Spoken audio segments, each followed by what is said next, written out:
Atta Halilintar dan Aurel sedang pikirkan untuk membikin pelaku bully Aminah jera. Seorang warganet menghina putri pasangan selebritas Atta Halilintar dan Aurel Hermansyah, Aminah Hana Nur Atta.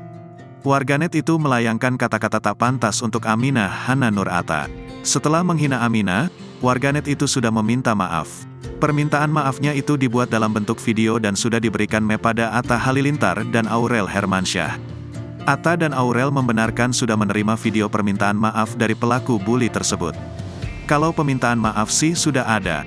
Semalam, kami sudah dihubungkan, kata Aurel Hermansyah yang ditemui bersama Atta Halilintar di kawasan Mampang Perapatan, Jakarta Selatan, Rabu, tanggal 14 Juni tahun 2023.